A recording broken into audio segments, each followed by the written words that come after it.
अस्सलाम वालेकुम नाज़रीन। आज की हमारी वीडियो में हम मलहून खातून से मुतल्लिक बात करेंगे कि क्या उस्मानी कवानीन के मुताबिक हम मलहून खातून को सल्तनत उस्मानिया की पहली वालिदा सुल्तान कह सकते हैं या नहीं। तो जवाब जानने के लिए आप वीडियो को आखिर तक देखना।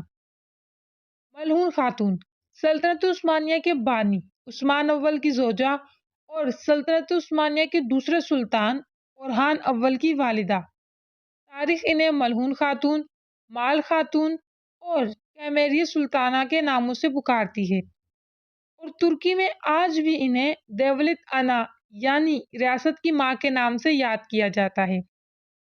अब हम सल्तनत उस्मानिया की कवानीन का मुताला करते हैं। तो सल्तनत उस्मानिया की कवानीन के मुताबिक सल्तनत के सुल्तान की वालिदा को वालिदा सुल्तान कहा जाता था। अब चाहे वो बादशाह की कानूनी बीवी हो या कनीज, अगर वो शहजादे की माँ बनती है तो सुल्ताना, और अगर वो शहजादा सुल्तान बन जाता है तो वो सुल्ताना वालिदा सुल्तान कहलाती हैं।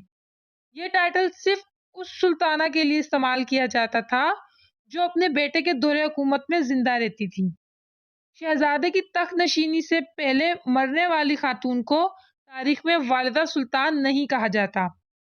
अब बात करते हैं कि सल्तनत उस्मानिया की पहली बाकायदा वालिदा सुल्तान सुल्तान सुलेमान अव्वल की वालिदा आयशा हफ्सा सुल्तान को कहा जाता है।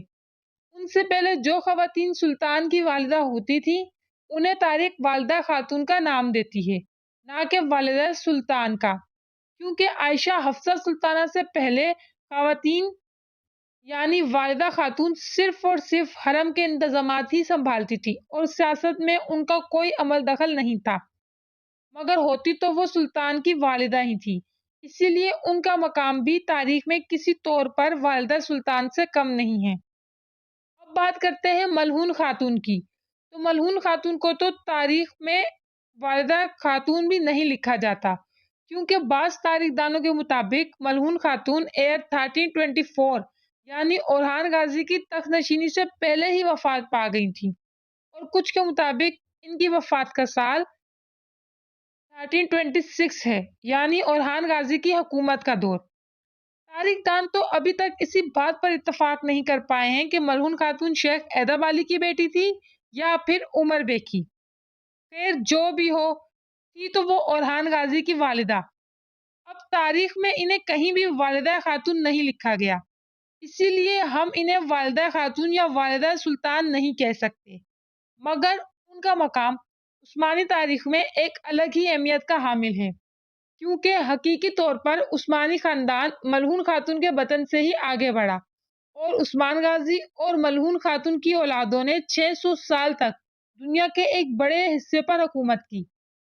इसलिए मलहून खातून को आज भी देवलित अना यानी रियासत की माँ कहा जाता है, जो कि उस्मानी तारीख में किसी और खातून को नहीं कहा जा सकता। उम्मीद है आपको वीडियो अच्छी लगी होगी। आपका कोई सवाल है तो आप हमें कमेंट में बताएं और वीडियो को लाइक करें और चैनल को सब्सक्राइब भी कर दें। शुक्रिया।